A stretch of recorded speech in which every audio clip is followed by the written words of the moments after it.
आप देख रहे हैं ड्रामा सीरियल कलंदर। अगर आपको हमारी ये एपिसोड अच्छी लगे तो हमारे चैनल ड्रामा हब को सब्सक्राइब कर दें और बेल के आइकन को प्रेस कर दें ताकि आने वाली एपिसोड में जो कुछ भी हो और आपको देखते रहे और आप आने वाली एपिसोड्स को भी लाजमी वॉच करते रहें। ठीक है। और फिर जो होता है वो अपने भाई तबरेज़ के घर पहुंचा होता है। ठीक है। वहाँ पे खड़ा होता है और बाहर पार्किंग में। ठीक है।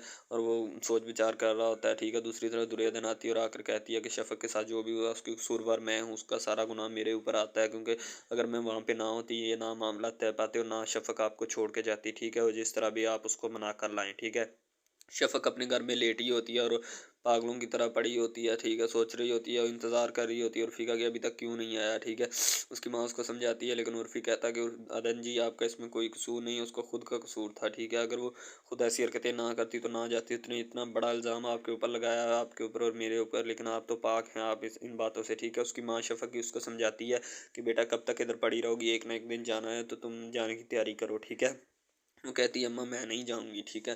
दूसरी तरफ दुर्योधन जो होती है ना वो कहती नहीं, इसका कसूरवार मैं हूँ। ठीक है। मेरा ही सारा कसूर है, अगर मैं वहाँ पे मौजूद ना होती या ना मामलात होते और ना वो आप पे इल्ज़ाम लगाती और ना इस तरह वो आपको छोड़कर जाती। ठीक है। वो कहता अदन जी आपका कोई कसूर नहीं है। ठीक है। आप इन चीज़ों से पाक हैं। दुर्योधन वापस घर आती है और आकर संभल के वालिद को दिलासा देती है और सहारा देकर बिठाने की कोशिश करती है, क्योंकि उसको हौसला दे रही होती है। सुंबल के चोटें खांसी आई होती हैं। सुंबल का वालिद उसकी वजह से परेशान होता है। ठीक है। सुंबल बेड पे लेटी होती है और उसके खांसी चोटें आई होती हैं। ठीक है। गर्दन पे भी और सर पे भी। और वो बेड पे लेटी रो रही होती है कि अब उसने ऐसा क्या कर दिया कि उसे इतनी गहरी सज़ा मिल रही है। ठीक है। तबरेज़ दुआ कर रहा होता है, दुर्योधन भी उसके साथ होती है। दुर्योधन सोच रही होती है कि ये मेरे लिए दुआ क्यों नहीं कर रहा जबकि सुंबल के लिए कर रहा है। ठीक है।